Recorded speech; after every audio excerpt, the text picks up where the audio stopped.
Lo primero que te quiero preguntar es cómo nace este conjunto de ensayos, este libro de ensayos. En realidad, como viste, son varios ensayos, Sí. ¿no? Es decir, es un libro que tiene 6 ensayos y de hecho un poco lo que a veces está pasando es que se pone mucho el acento sobre el primer ensayo, Sí. pero yo creo que el resto compensa un poco o balancea, ¿no? el ímpetu que quizá tiene el primero, ¿no?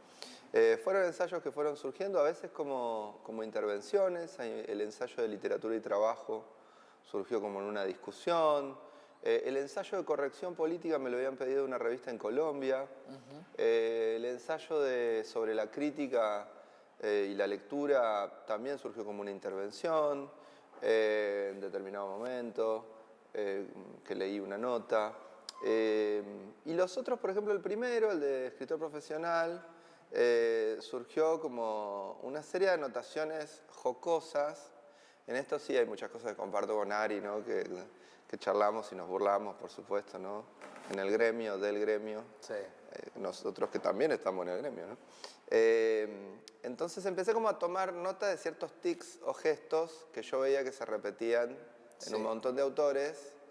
Y entonces, claro, después me fueron casi definiendo involuntariamente un patrón, ¿viste? Y bueno, y entonces un día lo empecé a escribir. Y el último ensayo, que es mucho más, me parece, literario, en el sentido más genuino de la palabra. El contra. Claro, que en realidad es del que nace un poco el libro, también me lo habían pedido de una revista. Bien, ya vamos a hablar del escritor profesional, pero desde tu punto de vista, ¿qué define a un escritor? A un escritor, a mí me gusta mucho eso que decía Canetti y Hermann Brock, ¿no? Siempre lo repito, que un gran escritor es original, sabe resumir su época y sabe criticar su época. O sea, diría que ahí si querés, hay toda una ética del escritor. Por otro lado, después lo que es clave, me parece, es la mirada que ese escritor tenga, ¿no? Claro. La lengua, ¿no? O sea, la mirada que en el caso del escritor después se traslada al lenguaje, a la lengua que invente, ¿no? Sí. Entonces, para mí eso es clave, ¿no? Por eso también creo que para la literatura, para los escritores, en estos tiempos tan audiovisuales, recuperar la palabra como elemento plástico, recuperar la expresividad de la palabra en un tiempo tan discursivo a nivel mass media, ¿no? Como es clave, ¿no? Porque es poder siempre hacer con las palabras otra cosa. Y eso supuestamente solo lo saben hacer los escritores, los poetas, ¿no? Totalmente. Jugando un poco, porque el libro tiene mucho humor, te pregunto, ¿es un oxímoron ser un escritor profesional? Casi. Pensaba porque claro, vuelve mucho esta pregunta de qué es un escritor profesional o qué es para mí un escritor profesional y qué sé yo. Y yo digo, como latiguillo diría, bueno, no es amateur, diríamos, ¿no? Claro. Es decir, me parece que también el texto es como una reivindicación del amateurismo, diríamos, Sí. para el arte, Sí. ¿no? Devolverle al arte cierta condición amateur. Ayer lo decíamos con Guido Orsovich, con quien estuve en la charla en la FED, y también lo decía con otro amigo, que parece básico, ¿no? Pero así como cuando en la adolescencia yo me juntaba con un amigo a tocar la guitarra y sacar temas y también empezar a bocetar temas nuestros, me parece que siempre para nosotros, lo hablábamos con Guido, ponernos a escribir, encontrar ese momento para escribir algo de lo que uno fantasea, ¿no? O para leer un texto de que uno tenía ganas de leer, yo diría, ya es suficiente, ¿no? Todo lo que viene después es secundario, seguro, y accesorio, es decir, ¿por qué editorial eso podría salir? ¿Qué repercusión pudiera tener? Todo eso, yo diría, por añadidura, por supuesto, después. Me parece que hay que ser un imbécil. Una vez que estás ahí, es como elegir el menú, como, qué sé yo, como elegir la ropa, o sea, y sí, según tu gusto, según tu ética, cuanto mejor pueda ser, mejor. Pero digo, me parece que todo eso es secundario. Los que nos gusta la literatura, con que tengamos un ratito para leer, donde sea, y con que tengamos un rato para poder escribir y ir viendo, digo, ese momento, por ejemplo, con Ari estamos escribiendo 2 novelas. ¿Juntos? No, quédense tranquilos. Cada uno una suya. Quédense tranquilos. No, bueno, podría ser Pero, interesante. no, que digo, cuando uno escribe y ve que la novela ya ponele pasó la mitad del río, como se dice, Sí. ese momento es impagable, ni que hablar cuando tiene el primer borrador. Digo, esa emoción, todo lo demás, digo, es amateur, finalmente, es porque te gusta la literatura. Claro. Por eso yo digo que en muchos casos me parece que muchos escritores profesionales no les gusta la literatura. Claro. Como que ahí arranca el drama, diríamos. Claro. No les gusta la literatura, no sé qué les gusta, ¿no? No sé de veras qué les gusta cada sujeto, ¿no? Claro. Pero bueno. Cuando hablabas del amateurismo, me acordaba de una vieja entrevista de Cortázar que quizás viste con Soler Serrano, donde él dice: yo soy cualquier cosa menos un escritor profesional. Y justamente habla, ¿no?, de ese amor por la literatura y de ese juego que él planteaba en la literatura, con el lenguaje, pero también juego en el sentido total de la palabra. Hay como una... Y perdón, y esto era así, ¿no? Porque digo, incluso con todas las cosas que yo podría, digamos, criticarle a Cortázar, ¿no? Ese populismo, diríamos, ¿no? Esa cosa así, que hoy está un poquito avejentado, ¿no? Que si incluso uno lee Rayuela, le pasó el tiempo a Rayuela, no tanto a sus cuentos, me parece, pero sí a Rayuela, no tanto al montaje de Rayuela, que sigue siendo ingenioso, pero de todas maneras, incluso hasta en el último Cortázar sigue habiendo ese amateurismo, es decir, sigue habiendo esa creatividad pura, diríamos, ¿no? Esa pasión por el lenguaje, por la invención. Cuando el tipo ya era absolutamente, no sé cuántas traducciones tendría y el lugar que tenía acá y afuera, ¿no? Claro. Entonces... Sí, interesante.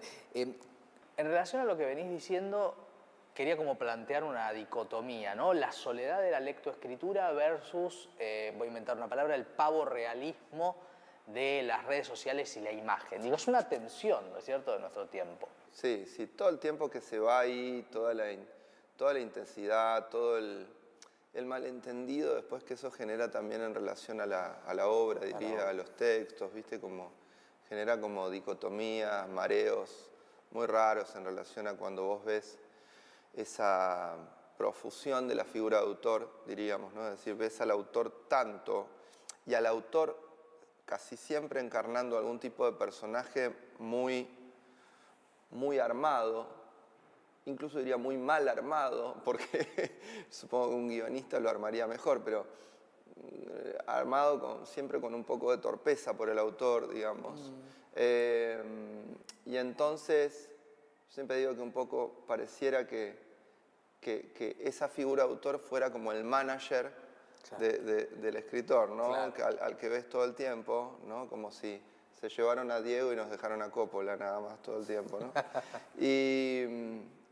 Y digo, me parece que eso genera un desgaste también muy grande para el escritor, ¿no? Porque en muchos casos, muchos de, diríamos, estos escritores tal vez podrían haber sido buenos escritores, o por lo menos escritores, diríamos, ¿no? Y así me parece que terminan siendo como una caricatura de sí mismo que se va gastando y agotando con el tiempo, y vos ves como que su obra va perdiendo las plumas, de algún modo, ¿no? Cuando en realidad muchas veces es al revés, ¿no? Uno empieza tanteando la cosa y cada vez un autor se va robusteciendo de algún modo, ¿no? Se va cada vez su obra haciendo más amplia, más vasta, más sólida, ¿no? Y la figura también, ¿no? Quiero apelar al psicoanalista que también sos. ¿Vino? No sé, creo que debe estar en algún cajón. Siempre está. Para preguntarte efectivamente sobre el lugar del yo en todo esto, ¿no? Si el despliegue del yo que hay en cuanto a esta temática que vos planteás, la imagen, la intervención pública permanente es el lugar del escritor profesional. Sí, sí, claro. Bueno, el yo es aborrecible, decía Pascal, ¿no? Y el yo es una serie de imágenes, ¿no? O sea, por eso también es tanto quilombo el tema de la identidad, ¿no? Porque en realidad, digamos, la identidad cambia tanto, ¿no? Cuando uno dice, bueno, ¿quién soy yo ahora? ¿Quién era hace 10 años? ¿Quién era hace 20? ¿Quién seré dentro de 10? ¿No? Por eso, bueno, vos sabés que para el psicoanálisis la cuestión es el sujeto, que el sujeto sí es el que, digamos, queda, algo queda, pero justamente lo más permanente es esa variación, digamos, ¿no? Es esa digresión, como si la digresión, la variación fuera la esencia del sujeto, ¿no? Entonces, anclarlo en una imagen es siempre un poco, digo, de mínima la imagen va a saturar o envejecer, ¿no? Claro, claro, definitivamente. Hay varias citas en el libro. Una de ellas es de Pizarnik. Y citás a Pizarnik hablando de la escritura como un lugar. Bueno, ¿qué permite ese lugar? ¿Cómo se trabaja con ese lugar? ¿Qué se puede generar desde ese lugar? Bueno, la escritura como lugar, supongo que para cada sujeto, ya que estamos, le sirve para algo personal que solo cada sujeto sabe, diríamos, Sí. ¿no? Algún tipo de realización, de placer, de satisfacción, de goce, eso seguro. Después me parece que siempre hay algo, casi diríamos desde tiempos inmemoriales, que la escritura está como ligada al acto, a la intervención en el tiempo, ¿no? A dejar marcas, desde cuando dejábamos marcas en las cavernas, ¿no? A marcar un poco el tiempo, a documentar de algún modo nuestra presencia en este mundo. Yo creo que ese valor documental de la escritura sigue siendo muy importante y por eso me parece tan paradójico que si bien hoy se sigue tanto una agenda de temas, es decir, parecería que estamos siguiendo al tiempo, en realidad lo que seguimos es como esa ilusión del tiempo que sería el reloj, ¿no? El minuto a minuto, ¿no? Total. Y después, como decía Borges, ¿no? No hay nada más viejo del diario del lunes, ¿no? Entonces, me parece que hay algo de la escritura que tiene que volver a tener ese valor documental, diría yo, ¿no? O sea, eso me parece sería lo primero. Y a partir de ese valor documental, que si vos te fijas es lo que pensaba Walsh que iba a ir el arte, ¿no? En los 70, antes que viniera todo lo que vino, a partir de ese valor documental hay también un elemento poético, digamos, ¿no? Eso. Justamente, hay un tema que tocas a lo largo del libro y reiterás que es la corrección política. La corrección política, la expresión sobre todos los temas de agenda o muchos temas de agenda en redes sociales, como una serie de tildes de lo que hay que hablar, lo que hay que decir, lo que hay que consumir, etc. Ahora, te quiero preguntar si uno de los grandes problemas es que no se problematiza, vamos a redundar con la palabra, no se complejiza o se niega la complejidad de muchas temáticas en la intervención pública y en la mirada de los escritores. ¿Así lo ves? Bueno, yo supongo que siempre teníamos esa idea del artista o del poeta como un poco loco, un poco inclasificable, Sí. un poco impredecible, un tipo que no sabías con qué te iba a salir en el próximo disco, en el Es próximo verdad. libro, ¿no? Como que siempre te desorientaba un poco, Ya te no. desconcertaba, ¿no? Había algo de eso. Yo vengo de la música, digo, en la música eso está clarísimo, diríamos, aún más que en la literatura. Pero en la literatura también, alguien que decía, no sé, escribe 2 novelas, después va por otro lado, después no escribe por 5 años, después aparece con, qué sé yo. Entonces, algo de todo eso me parece que ahora está como tan, se vuelve tan previsible, porque en general, por ejemplo, los autores de narrativa solamente pueden escribir novelas, y entonces solo escriben una novelita cada 2 años, o 3 o 4 años, en general más o menos con la misma voz, más o menos con, qué sé yo. Entonces Los todo se vuelve tópicos. los mismos tópicos, me parece que hay como muy poco riesgo. Claro. Y en ese sentido creo que un artista también, siempre, en tanto intelectual, si querés, ¿no? Palabra también Sí. un poco vieja, y ya hoy injustificable, diría yo. Sí. También se arriesgaba, ¿no? Se arriesgaba al disenso, se arriesgaba a criticar al que tenía ganas de criticar. Y en ese sentido el arte siempre funcionaba como contrapoder, ¿no?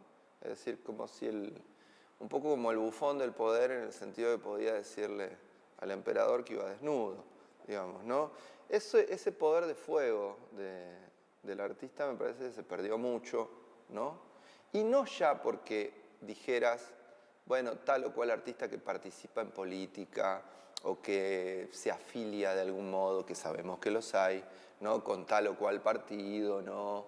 acá sería con el macrismo, con el peronismo, ¿no? Y que está cerca de tal o cual. Más allá de eso, ¿no? Como en la política, diríamos, del día a día, Sí. ¿no? O sea, sí o Es sí tema tuiteo. reproduce alguna ideología, que en general son las ideologías dominantes, se identifica con ellas, entonces ya sabes que siempre más o menos ¿Por dónde va de a ir? tal tema va a decir lo que hay que decir, lo que en general es lo que está diciendo la mayoría, ¿no? O lo que está diciendo la minoría, pero la minoría esa que Intensa. es la minoría victoriosa, diríamos, Sí. ¿no? Entonces, bueno, un poco aburrido, me parece, Sí, ¿no? total. Hablemos de la importancia poética en una escritura. ¿Qué nos podés decir al respecto? Sí, yo creo que hay dos cosas claves. Una es la cuestión del hecho poético, si querés, que me parece que en general, no solo la literatura, las otras artes también, generalmente una obra surge de un hecho poético, es decir, de algo absolutamente arbitrario, imprevisible para el propio sujeto, de golpe ves por la ventana esa planta y eso te inspira un poema y qué sé yo, ¿no? Y vos no tenías pensado escribir sobre esa planta, pero hubo algo ahí en tu emoción que salió al mundo, ¿no? Y se transformó en lenguaje. Entonces, una cosa es escribir así, diríamos, que fue como más o menos se escribió siempre, y otra cosa es el diseño, ¿no? Es decir, que vos sabes redactar, evidentemente todos sabemos redactar, aprendimos en la escuela. Entonces yo te digo, bueno, ¿cuál es un tema importante hoy? Y qué sé yo, los taxistas asesinos. Bueno, entonces vamos a escribir una novela sobre el taxista asesino y vamos a, ¿no? Es decir, me parece, pobre, le está liando Busquets, pero esa novela la había escrito antes de Luis Guzmán. Igual a mí me gustaba Busquets algunas cosas. Pero quiero decir, tomar algún tema de agenda, ¿no? Y ficcionalizarlo, como se dice, novelizarlo, es decir, apelar al traslado de un imaginario que ya está muy digerido. Exacto. Y entonces en general lo que vos pensás que es, después vas al libro y te encontrás efectivamente con eso, ¿no? No Lo pasó cual, nada. ¿para qué fuiste a leerlo? Porque en general es al revés. Vos entrás a un libro sin saber muy bien qué vas a encontrar y encontrás otra cosa. Exacto. ¿No? Si no es un bajón. Claro, Para claro. decirlo académicamente. Claro, mirá, me hiciste acordar a Cortázar. Digo, yo siempre utilizo La Isla Mediodía como ejemplo del título de Cuento Perfecto. Porque digo, un título que vos decís, ¿qué es esto? No sabés qué es, pero cuando lo leíste es inolvidable. Claro, La Isla exacto. Mediodía, digamos, sabes bien lo que significa. Entonces, por un lado está la cuestión del hecho poético, que ya no mueve, ¿no? Yo creo que, por ejemplo, las artes visuales han hecho estragos con esto, es decir, como vía el arte conceptual, tomar temas de agenda y después mostrarlos de alguna manera, ¿no? Con alguna asociación. Y por otro lado me parece que hay una cuestión técnica, es decir, los escritores no somos directores de cine, no somos pintores, no somos performers, no somos músicos. Lo que escribimos son esa hilita de hormigas que son las palabras, pero que por algún motivo conocemos ese elemento. Total. Y entonces, si vos no te formaste en poesía, donde solamente hay palabras, y la sonoridad de las palabras, y no conoces la métrica, la rima, y es muy probable que la prosa que vos tengas sea muy, digamos, que reproduzca algún discurso de época nada más, Total, ¿no? total. Se acaba de reeditar tu novela, que está situada en los años 90, escrita hace unos 20 años, El exceso, donde la política es la protagonista, ¿no? Y me interesa hablar de lo que significa la distancia temporal, leída desde hoy, en un año electoral, y una novela política, ¿no? ¿Cómo la ves vos como autor con esta perspectiva de tiempo? Bueno, ahí yo le puse una notita a la reedición Sí. que, viste que se escriben pocas novelas políticas, ¿no? Casi nada. Como casi nada hoy en día, ¿no? Sí. Cuando, si miramos por lo menos nuestra tradición, y ni que hablar la tradición latinoamericana, la novela política es como, casi te diría, la pista central, ¿no? Lo cual ahí tendríamos que pensar algo de por qué también, ¿no? Se está escribiendo tan poco sobre política, diríamos, ¿no? Porque es muy fácil tuitear o qué sé yo, o afiliarse, pero nadie después escribe sobre política, ¿no? Entonces, y supongo que también tiene que ver con que el elemento político nos incluye a todos, ¿no? Y es tomar alguna perspectiva donde estamos todos incluidos de algún modo, ¿no? Cuando Balzac o Dickens armaban esos novelones, mostraban a todos, ¿no? Claro. Mostraban a todos, nos mostraban a todos y en algún punto al revés, se suprimían ellos. Ellos eran como una pluma, ¿no? Exacto. Y mostraban cientos de personajes, cómo era la vida ahí, ¿no? Bueno, para mí tiene el valor, por un lado, de la suerte, el orgullo, si querés, también de poder volver a presentar la novela, que son más de 10 años que había salido. Y lo que decís del tiempo, me parece que el tiempo es como un filtro para los escritores, ¿no? Justamente. Claro. Es como muy cruel, digamos, porque es como...